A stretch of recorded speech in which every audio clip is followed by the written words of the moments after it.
Offshore structure is a hotbed of activity when spring walleye strap on the feed bag.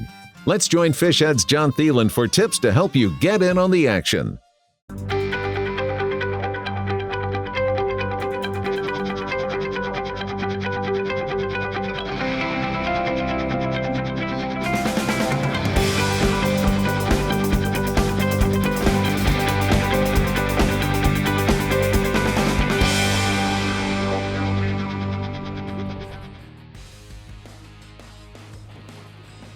There he is. Got him. I'll tell you what I did. Wow. I don't know if this is going to be a walleye or if this is a bass or a big pike. Here's what I did. I was fishing a spot right up here in the wind where the wind was coming off the back of the spot. Let me just spot lock the boat here. This is a big fish. I don't know what I got. It's a giant fish. This is, man, if this is a walleye, it's giant. But I was sitting right here on a spot. I'll bet you this is a big bass. Oh boy, my back reel. Back reel went. I don't want to lose this big fish. Huh, got lucky there. I touched my back reel on the bottom there. Okay, so I'm sitting right up here on the back side of the wind. And all I did is there's another hump right here. Oh, it's a big pike. Yeah, I figured it was a big fish, whatever it was. Look at that. This is cool. We're walleye fishing, okay? But at this time of the year, you're gonna catch fish like this just as often as you're gonna catch the fish that we're actually chasing. That's a big pike. Hang on a minute here. Let me see if I can just get him really easy out of there. I did. Look at that. What an awesome fish. I knew it was a big fish when he bit it. He took off the other way. Look at how easy that was to get him unhooked. What an awesome fish. That's great right there. Let's get this one back in the water. There was a ton of fish when I came in here. All I did though is I got myself on that windy side. There she goes. Oh man, that's cool. I mean, I don't care that I'm fishing for walleyes. When you catch fish like that, that's just fun. That's a great way to start a day too. Spring walleye fishing, spring pike fishing, spring smallmouth, you name it. What this is fish that have all moved off the shoreline and they're all getting together and they're all feeding together.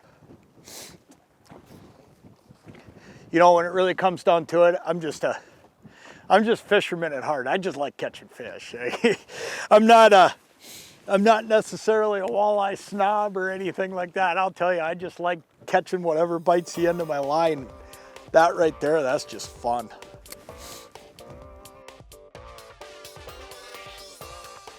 There he is. That one feels like an eye. That one feels like what we're after today. Man, I love jig fishing at this time of the year. These fish are just finally setting up on all of this deep stuff. Yeah, great walleye. Just setting up on all this deep stuff. Coming off the shorelines. They came out, they got a little bit of time in on the tops and they're setting up on deep structure. When they get set up on deep structure, man, it is fun to do what we're doing. Look at how that walleye T-boned that jigging middle. he just ate it sideways, and that means he come flying in to get it. That's what we're chasing today. You know, we're gonna get a smorgasbord of fish. The lake I'm on's got smallmouth in it, it's got pike in it, it's got walleye in it, you name it. That fish right there, that's today's primary target. Fighting a little bit of north wind today. And what's happened here is because of that, these fish have slid off the edge a little bit. And when they do that, it can get a little bit tricky. And when I say they've slid off the edge, they've gone from sitting in that 16, 17, 18 feet right on the edge of the structures. Now they're sitting out 22, 23. And what happens is when they get out there, they seem to scatter a little bit more because what what ends up being the case is there's not the tight little structure points to hold them, you know, that boulder or that little tip. What happens is you hit that deeper water and it starts to smooth out.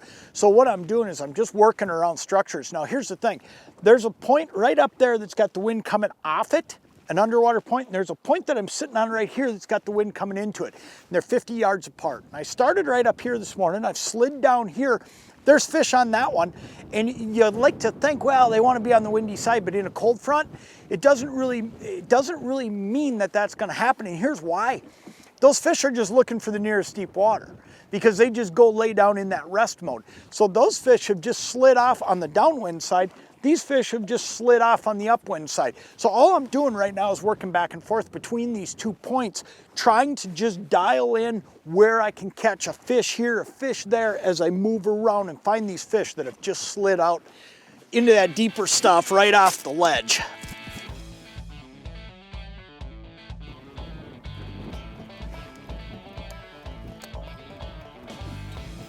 There he is. Just missed one. Dropped right back down there, just checked the bait, made sure we're good, dropped right back down there. Feels like another really good eye. Man, it's funny how this works. Just a quick little adjustment, out a little bit deeper, and all of a sudden we're on really good walleyes. Here's what's happening.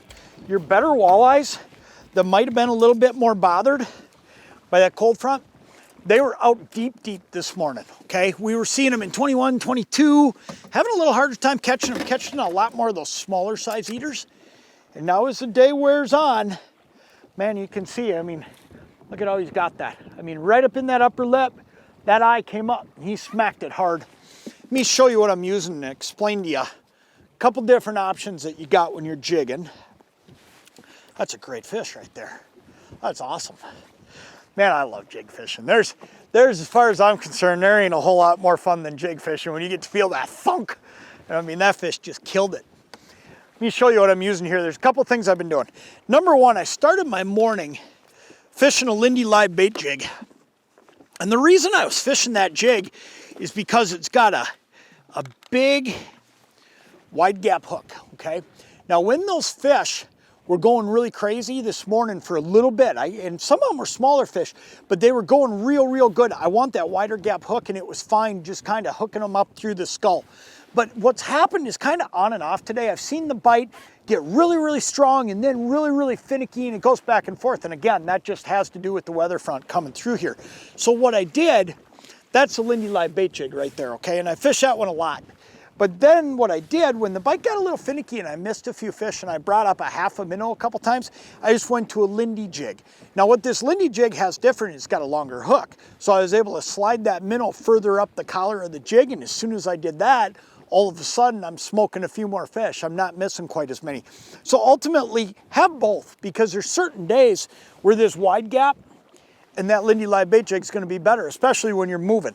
But I'll tell you what, this one right here has been a key for me as soon as I switched to this and got that jig hook further back in his back, in the minnow's back. One thing I want to tell you about these Lindy live bait jigs and the Lindy jig, because I think it's so important. They come in a variety, great colors, variety of sizes, but every single time you take either one of these jigs out of the package, okay, and when you buy them in that package, they come in that little bag. You just tear that bag open, take them out, and every single one of them has got a clean line tie eye every single time. So you take a day like today, wind's ripping, it's actually kind of chilly. You know, I don't got to worry about if I'm retying a jig, and I've retied several sizes today. I've retied a couple colors, but I don't even got to think twice about whether or not I got to dig paint out of that eye. I don't got to worry about it. It's clean every single time. And that's a big deal to me. My eyesight's not quite what it used to be, and you take a windy day like today, it makes it a heck of a lot easier to tie and get right back in the water.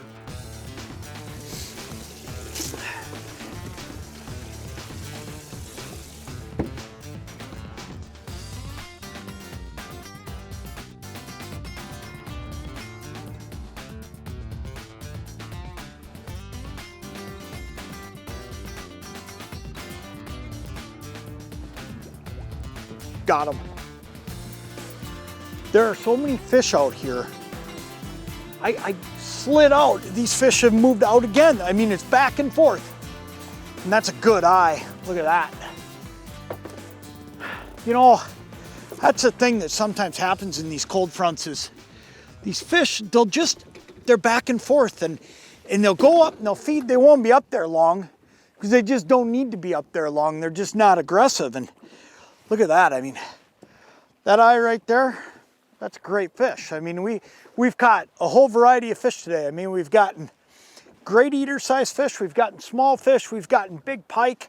It just goes to show you that when you get on these cold fronts, just get yourself in a position where what you're doing is you're working some deep water, but you're nearby that shallow water where you know they were feeding in the last few days when that weather was stable, because what's gonna happen is eventually they're gonna move back up there. Then they're gonna slide back off.